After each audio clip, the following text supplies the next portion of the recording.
So today I'm going to be showing you how to do a corkscrew. A very basic move. It follows the figure 8 hand pattern if you've done glow sticking.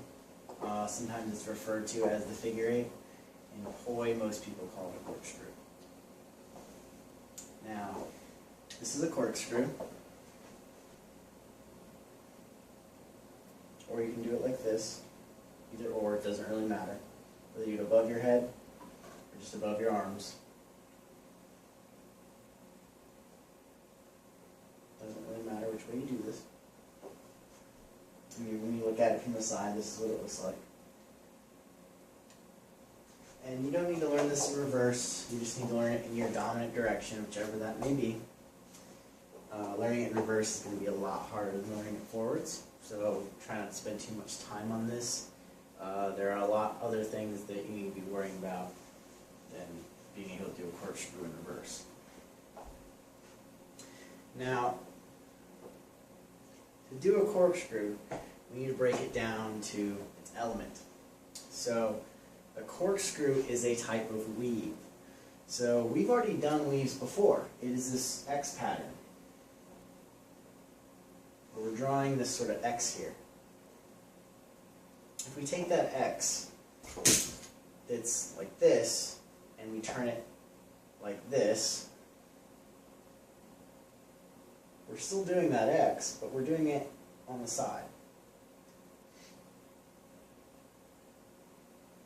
And when we change it back,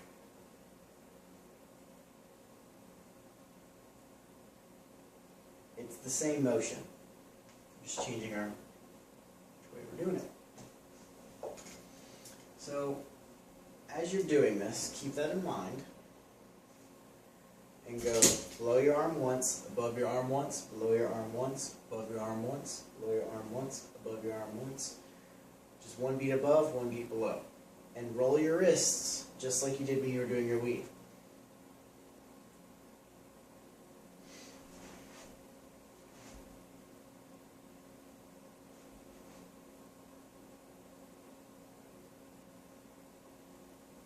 And then do the same thing with your left hand.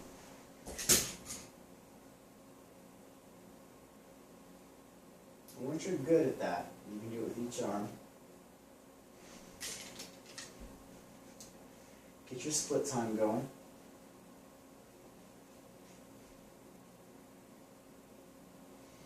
And the way I tell people to enter it is by dipping in and then coming up, because you need to get a good starting point for this, or else it's not going to fly up correctly. So if you're trying to do a corkscrew, you want to be able to go from forwards, and right when it's coming down, there, you kind of want to sway out and then up. So my arm is going, again, I'm spinning it forwards and my arm goes out, up. So I kind of draw this sort of pattern. And that's allowing me to go from here to up here. So it comes down, kind of slowing the momentum down and throwing it up. And make sure that you can do that with your left arm as well. So have it spinning the same direction that you would. And work on that dipping motion. And then see if you can change it back.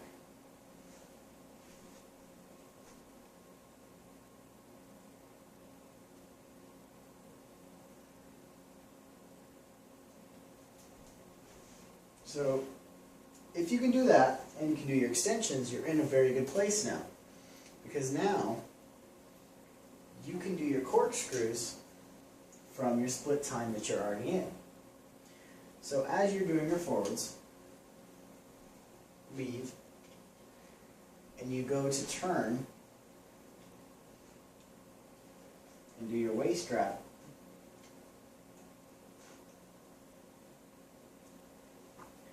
you can actually there, do it. So right where you do your extension here, 1, 2, 3, 1, 2, 3, 1, 2, 3. Right where you would do that, instead of doing an extension, just spin them regularly and dip them down.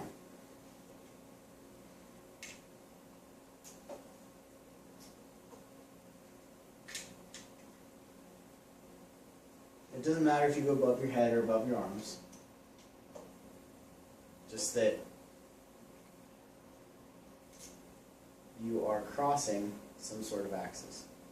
So for me, my axis is above my head, below my head, above my head, below my head, above my head, below my head. Or I can just make it above my arm, below my arm, above my arm, below my arm. And notice that I'm kind of going in with it as I do this. So if I do my waist strap from here,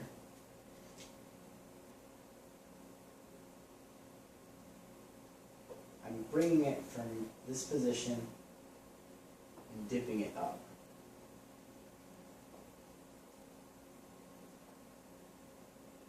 Draw a circle, and go up, draw a circle, draw a circle, draw a circle, draw a circle. And just continue that. And once you can do this in your dominant direction, you can now do a corkscrew.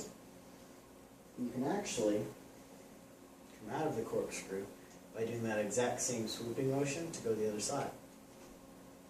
You don't have to do that. It's a good thing to work on, and we'll talk about that when we talk about flow. But for now, just make sure you can do this. If you want to have fun with it, try to go from your waist strap and then back out.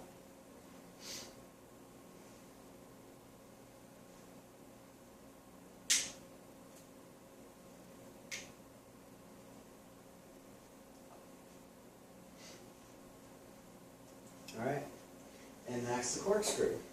And that actually plays out in a lot of moves later on, like windmills and water mills. So play with that, have fun with it, and we'll look at some other stuff.